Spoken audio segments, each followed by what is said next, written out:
Le rôle du Saint-Esprit dans l'Ancien Testament est très semblable à celui qu'il joue dans le Nouveau Testament. On peut discerner 4 aspects de son œuvre.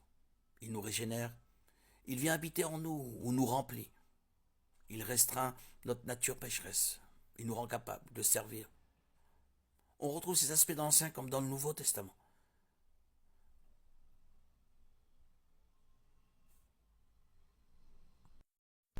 Les images masculines ne sont pas dénuées de tout sens. Dieu est également décrit par une image physique en Jean 14, quand les disciples de Jésus lui demandent de leur montrer le Père et qu'il répond au verset 9, « Celui qui m'a vu a vu le Père ». Paul dit clairement que Jésus est l'image exacte de Dieu. En Colossiens 1,15, en l'appelant l'image du Dieu invisible, ce verset figure dans un passage qui manifeste la supériorité de Christ sur toute la création. La plupart des religions antiques croyaient en un panthéon de dieux et déesses dignes d'adoration.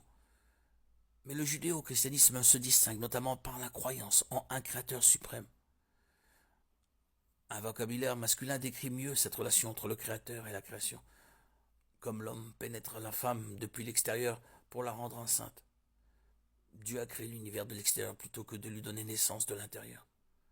Comme une femme ne peut s'inséminer elle-même, l'univers n'a pu se créer lui-même. L'apôtre Paul fait écho à cette idée en 1 Timothée 2, 12, 14, où il décrit l'ordre créationnel comme un modèle de l'Église.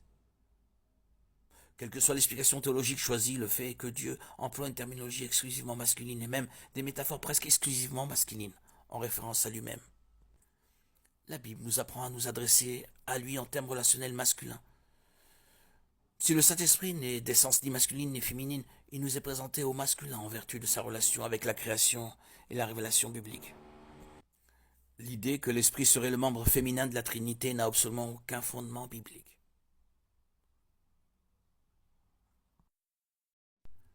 C'est une erreur courante que de considérer le Saint-Esprit comme une force impersonnelle, ce que la Bible ne fait pas. C'est une personne avec des attributs, actes et relations personnelles. Il a une conscience, 1 Corinthiens 2, 10, 11, des connaissances qui requièrent une intelligence, Romains 8, 27, une volonté, 1 Corinthiens 12, 11. Il nous convainc de pécher, Jean 16, 8, et accomplit des miracles, Actes 8, 39. Il est là, notre guide, Jean 16, 13. Il intercède, Romains 8, 26. Nous devons lui obéir, Actes 10, 19, 20. On peut lui mentir, lui résister, l'attrister, blasphémer contre lui, et même l'insulter. Actes 7, 51. Éphésiens 4, 30. Matthieu 12, 31. Hébreux 10, 29. Il est en relation avec les apôtres, Actes 15, 28, et avec chaque membre de la Trinité. D'après tout ce que je vous ai cité comme verset, il ne fait aucun doute que le caractère du Saint-Esprit est personnel et non neutre sur nos vies.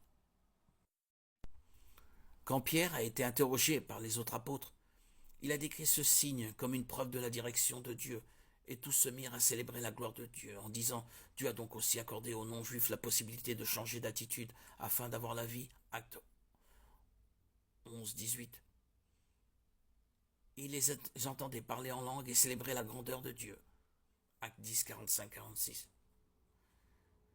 Ce signe, comme tous les autres signes, était une confirmation du message et du messager de Dieu, afin que le public comprenne et croie.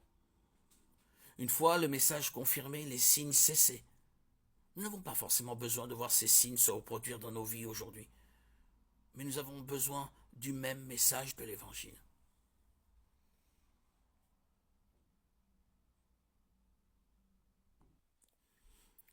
Aujourd'hui, nous vivons principalement, majoritairement, par la foi, en ce que Dieu nous a déjà révélé par son Évangile.